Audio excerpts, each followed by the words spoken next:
que a gente tem que ter atenção na hipercalemia? A quantidade de potássio que tem dentro da célula é muito maior do que a quantidade de potássio que tem fora da célula, no meio extracelular. E você precisa entender isso para poder saber conduzir. Porque o que acontece? Como dentro da célula a quantidade é de 140 mEq de concentração de potássio, do lado de fora é de 3,5 a 4,5. Olha a diferença absurda. E a gente sabe que o potássio é um dos eletrólitos fundamentais para os potenciais de ação. Então, principalmente aqui vamos falar do coração, que é o principal músculo aí envolvido, que demanda aí, que é a grande bomba do nosso organismo. O potássio ele serve muito para fazer esse jogo do meio intra para o meio extracelular nessa situação do potencial de ação, principalmente na repolarização. Então, essas diferenças de dentro e fora da célula, o organismo usa isso muito sabiamente para a própria fisiologia do funcionamento. Então, se eu tenho distúrbios aqui, tanto para mais quanto para menos, puxa, pouquinha coisa já vai influenciar toda essa dinâmica do potássio. Então, por isso que a gente vê que alterações no potássio são muito mais importantes para a parte cardiológica, enquanto que do sódio está relacionado com outros problemas. Então, esse é o primeiro entendimento que você tem que ter: quantidade de potássio dentro, quantidade de potássio fora. Além disso, você tem que entender também a dinâmica do potássio no nosso organismo. Por onde a gente consegue potássio?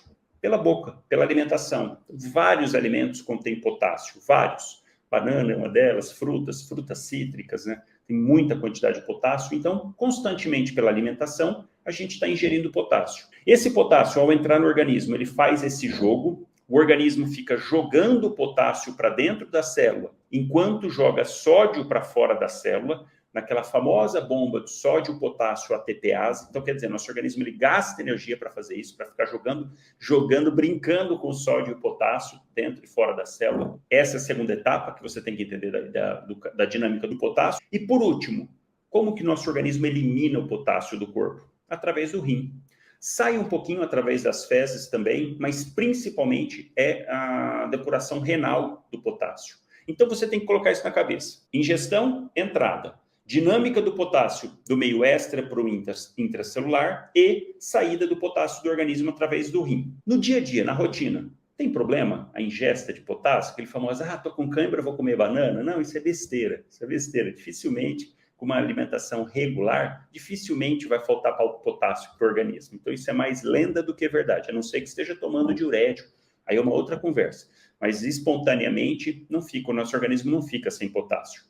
Agora, então o que eu tenho que levar em consideração para os distúrbios do potássio? Não é a entrada, e sim a dinâmica dele, de dentro e fora da célula, e a excreção de potássio. É aqui que tem que ter nossa atenção quando estiver de frente com o paciente.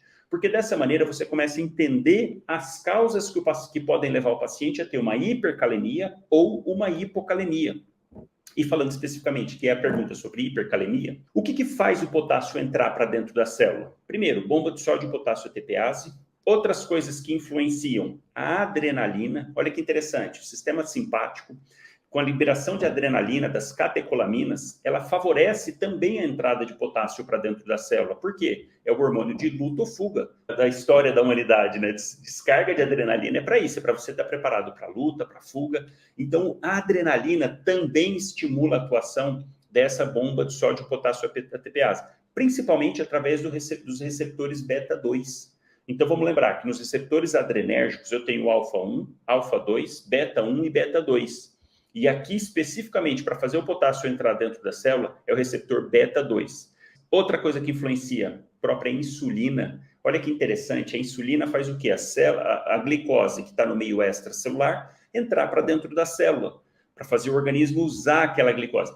Então, a insulina faz também a entrada, além da glicose, favorece a entrada de potássio. Porque eu vou dar energia para o músculo, mas eu também preciso de potássio nessa dinâmica do músculo. Então, eu faço jogar potássio para fora da célula, para dentro da célula. Estou explicando isso porque na condução das hipercalemias, a gente usa algumas artimanhas trabalhando com esse jogo para ganhar tempo. É isso que você vai entender logo mais. Então, essa dinâmica do potássio do meio extra para o intracelular é importante. E, por último, insuficiência renal. Paciente que não está com o rim funcionando adequadamente, caramba, ele vai começar a acumular potássio. Tanto que essa é uma das principais causas de hipercalemia, paciente com insuficiência renal. Se o rim não está funcionando, não está conseguindo excretar adequadamente o potássio. Então, dessa maneira, o potássio começa a acumular na corrente sanguínea, fazendo hipercalemia. Quais outras causas de hipercalemia? Então, insuficiência renal é uma delas. Outra causa bastante comum, hiperglicemia. A hiperglicemia favorece a saída de potássio de dentro da célula para fora. Então, aumenta a quantidade de potássio no meio extracelular. Só um detalhe que não aumenta a quantidade absoluta de potássio. Não, a quantidade de potássio no corpo continua a mesma, mas ela faz um distúrbio nesse jogo do potássio, de fora da célula para dentro da célula. Então, a hiperglicemia joga potássio de dentro da célula para fora da célula. Outra causa de hipercalemia, lise de células, paciente grande queimado, paciente vítima de esmagamento, traumas extensos, lise tumoral, tudo que faça a célula romper é um motivo para jogar potássio para fora da célula. Por quê? Tem muito potássio dentro da célula. Imagina assim, ó, rompeu uma célula, vai cair todo o potássio dessa célula para a corrente sanguínea. Mas quando a gente fala de uma única célula, não vai dar importância, não vai mudar nada. Agora, imagine isso acontecendo em centenas de milhares de células do nosso organismo. Quer dizer, vai ter uma descarga de potássio absurda na corrente sanguínea. Aí sim fazendo o indivíduo ficar com hipercalemia. Então, grandes queimados, traumas extensos, são situações que a gente tem que ter muito cuidado e atenção, porque esses pacientes podem fazer hipercalemia. Tendo esse entendimento dessa dinâmica e das causas, agora sim a gente pode falar de como conduzir hipercalemia. Então, você tem que ter na cabeça a entrada, a dinâmica dentro e fora da célula e a excreção do potássio. Os pacientes que chegam, a gente classifica de maneira didática, vamos deixar isso bem claro, de maneira didática, a gente classifica em hipercalemia leve, moderada e grave. Hipercalemia leve, de 5,5 a 6 de potássio. Hipercalemia moderada, 6 a 6,5, hipercalemia grave, acima de 6,5. Como que a gente conduz esses pacientes? Paciente que chega com hipercalemia leve, não vai fazer nada. Não, ali no pronto atendimento, com um potássio de 5,5 a 6, não faz nada. Vai fazer uma investigação, ver se está tomando algum diurético poupador de potássio, spironolactona, por exemplo, ver se está tomando alguma medicação, se está fazendo suplementação de potássio. Enfim, se não tiver, acompanhamento ambulatorial. Caso esteja fazendo uso de alguma dessas, você fala para suspender. E se for spironolactona, também suspender. Hipercalemia moderada, paciente de potássio de 6 a 6,5. O que a gente faz para esses pacientes? Depende. Se o paciente, então, com mais de 6 de potássio, até 6,5, assintomático e sem alteração do eletrocardiograma, ou faço furosemida, ou faço Sorcal para o paciente ali mesmo no pronto atendimento, às vezes não precisa internar, nada disso, e vai vendo, excluindo as causas que possam estar levando a isso. Por último, aquele paciente que chega com potássio acima de 6,5, que é já uma urgência hipercalêmica, ou pacientes com mais de 6 de potássio e sintomático. Quais são os sintomas de hipercalemia? Parestesias, flacidez, parestesia flácida, pode dar tetania também, mas a principal queixa geralmente é fadiga, fraqueza. Esse é um sintoma. Ou, imagina o seguinte, essa alteração do potássio, esse aumento do potássio meio extracelular, interfere, atrapalha na repolarização. Com isso, quem que é o músculo máximo do nosso organismo? Coração. Então, pensa só, o indivíduo com hipercalemia, ele já pode começar a apresentar sintomas periféricos, que já é um problema. Agora, imagina ele apresentando alteração no eletrocardiograma. Caramba, aqui, ó, a tensão máxima. Geralmente, nessa situação, a gente observa um alargamento do QRS e uma onda T apiculada, porque a onda T é justamente na situação de repolarização. Então, a gente tenderia a pensar, caramba, eu tenho muito potássio fora da célula, mais do que o normal, né? Então, vai começar a entrar muito potássio para dentro da célula no momento da repolarização, a onda T vai lá em cima e fica apiculada e simétrica. Enfim, se o paciente chegar sintomático ou com alteração do eletrocardiograma, com potássio acima de 6, isso daqui é uma urgência hipercalêmica. Aqui a gente tem que agir rapidamente, porque senão o paciente pode fibrilar, pode ter outras alterações cardíacas ali na sua frente. Então, nessa situação, a gente tem que tomar 3 medidas. Primeira delas, proteger o coração. Primeira coisa, viu lá, a paciente está com potássio alto, urgência hipercalêmica, vamos proteger o coração. Como que protege o coração? Gluconato de cálcio. O cálcio, ele estabiliza a membrana. Então, chegou, está com urgência hipercalêmica, primeira conduta, uma ampolinha de gluconato de cálcio. Faz lá, corre 10, 20 minutos, você pode repetir a cada 1, 2 horas. Vamos só destacar, isso aqui não está mudando em nada o potássio, a gente só está protegendo o coração com essa primeira medida. Segunda medida, jogar o potássio para dentro da célula para eu ganhar tempo. Eu ganho tempo com isso. Como que a gente pode jogar o potássio para dentro da célula? Da maneira que eu disse, que tem a dinâmica do potássio no meio extra para o meio intracelular. Posso fazer beta-2 agonista, nebulização, então fenoterol ou salbutamol. Só que aqui tem um detalhe, não adianta fazer o paciente fazer nebulização com 10, 20 gotas, não resolve, tem que ser alto, 40 a 80 gotas para nebulização. Se for puffzinho de aerolim, por exemplo, você tem que fazer aí 10, 12, 16 puffzinhos. É muita coisa, o paciente vai ficar taquicárdico, trêmulo. E quando a gente pensa que a hipercalemia geralmente está associada com pacientes com alguns fatores de risco, entre eles insuficiência renal, caramba, você fica com certo receio, né? Vai fazer o paciente ficar tão taquicárdico, será que isso é bom? Não, não é. Então, essa é uma medida que, de maneira geral, não deve ser adotada. Não é que não pode, pode, mas se for fazer, faz do jeito certo, com dose alta, de fenoterol ou salbutamol. Mas os efeitos colaterais é que acabam limitando. Então, esse é o primeiro que a gente pode usar. Outra coisa que a gente pode usar, famosa solução polarizante.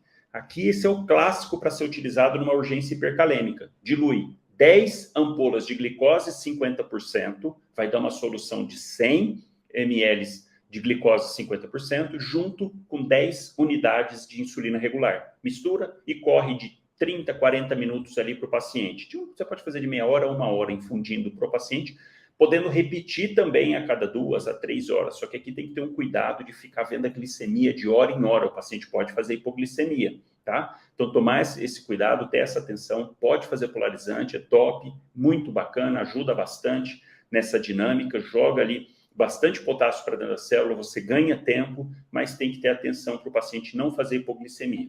E aqui um detalhe, se o paciente tiver com uma glicemia acima de 250, acima de 300, não precisa fazer a glicose, você faz só insulina, infunde 10 unidades venosas de insulina regular, tá? Então esse é o primeiro ponto. Outra forma de esconder o potássio, fazer bicarbonato de sódio. Bicarbonato você pode fazer 1 ml por quilo, porque é 1 mEq por quilo, para 170 quilos, fazer 70 mEq. Porque o bicarbonato ele vai ajudar também a jogar o potássio fora da célula para dentro, porque na verdade vai funcionar com troca do íon H+.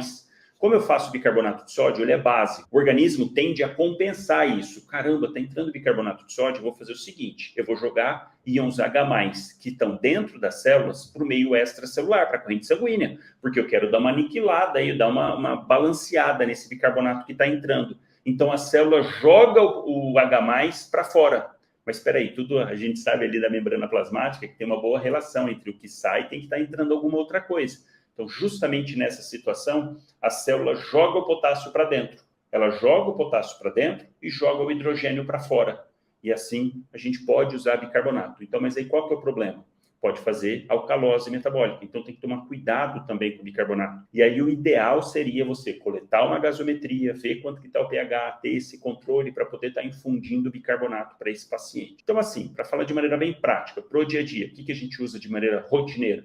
Solução polarizante. Insulina com glicose 50%. Isso é o mais prático, o mais fácil, com menos possibilidades de efeitos colaterais. Não que não tenha, o paciente pode fazer hipoglicemia, mas aí eu corrijo rapidamente com glicose, então eu consigo resolver. Agora, estou infundindo bicarbonato, o paciente faz uma alcalose metabólica.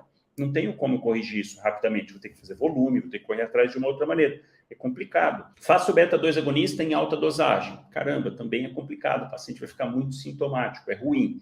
Então, o ideal é fazer polarizante. Então, essa é a segunda medida, esconder o potássio. Primeira medida, proteger o coração. Segunda medida, esconder o potássio. Terceira medida, aí sim, eliminar o potássio. Como que a gente faz essa eliminação? Primeira medida, fazer furosemida. Segunda medida, diálise, principalmente naqueles pacientes que já estão em diálise. Aí você vai correr, vai fazer de tudo para encaminhar esse paciente para o serviço onde ele faz diálise. E, por último, uma enzima de troca chamada Sorcal. Sorcal vem num pozinho de 30 gramas. Você vai diluir esse pozinho em 100 ml de manitol, porque ele é extremamente constipante. Inclusive, uma das contraindicações de usar Sorcal é justamente em pacientes com suspeita de abdômen agudo obstrutivo. Você não deve usar Sorcal. Ah, chegou lá, está fazendo insuficiência renal, está com abdômen agudo obstrutivo, mal, faz lá a dosagem de ureia, creatinina, está lá nas alturas, potássio está alto. Ah, legal, vamos fazer Sorcal. Não, contraindicado. Tá? E aí, nessa situação, então, o Sorcal, você pode fazer de 1 a 2 sachêzinhos diluído em 100 ml de manitol, repetindo a cada 4 horas, dependendo do valor do potássio, e vai acompanhando, Porque essa enzima, esse pozinho, na hora que ele entra no trato gastrointestinal, ele consegue puxar e quelar o potássio. Então, diminui a quantidade de potássio no intravascular, tá? Então, essa é a terceira fase, que é quando você realmente elimina o potássio. Então, ó, a gente só atua dessa maneira na urgência hipercalêmica, tá? Protege o coração, esconde o potássio dentro da célula para ganhar tempo e realmente elimina o potássio do organismo do paciente, tá legal? Então, aqui um apanhado geral para poder entender hipercalemia e não simplesmente fazer essa conduta sem dar um contexto para hipercalemia.